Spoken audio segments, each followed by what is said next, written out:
Hey everyone, and welcome back to Ideanthro. Now earlier in the week we posted a video about Garnia in bioretention, and I kind of slated it because I'd seen it fail all the time. And then I just happened to come out to this system and saw a fairly perfect example of it, so I thought I'd shoot you a quick video.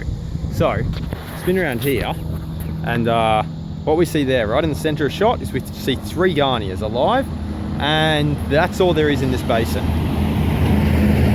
Sorry, we'll let that truck go. I'm right on a main road and I'm not using my sound equipment for this because I can't be bothered. And then the rest of the system, all these Lomandras that have survived because they're tough as nails, that's an example of, you know, a suitable plant for suitable conditions hanging in. Admittedly, Lomandras are so tough they just work in more conditions than others, versus the observations of mine of the Garnia. I'm going to go and try and dig out the plans for this, just to see how many Garnias were planted, to kind of check that there's not some sort of bias where there are only 3 in the first place and they actually have survived. But I think this is a fairly good example of what I was getting on about. Okay, sweet, that's it. See ya. Wow, I just had a really humbling experience.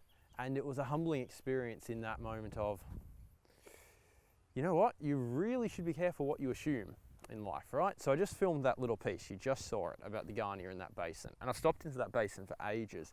And you know, I've been with other people, and everything we've discussed is, God, this is terrible, this is so ugly, the residents must hate it, absolutely slating it.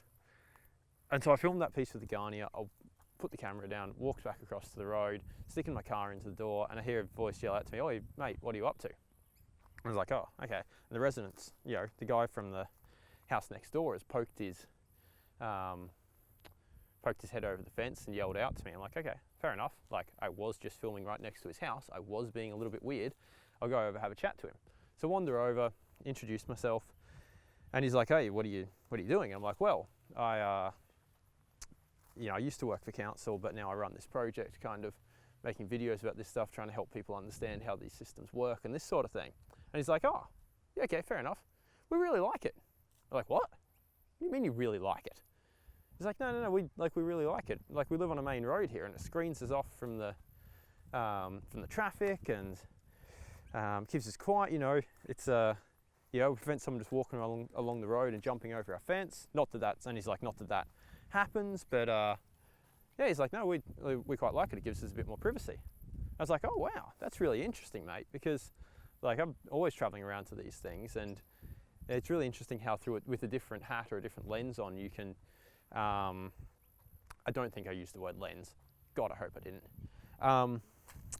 But you know, with a different perspective, how you can view things so differently. Because I was looking at this system and going, wow, there's nowhere near as many plants in it as there should be. This could be so much better and cooler than this.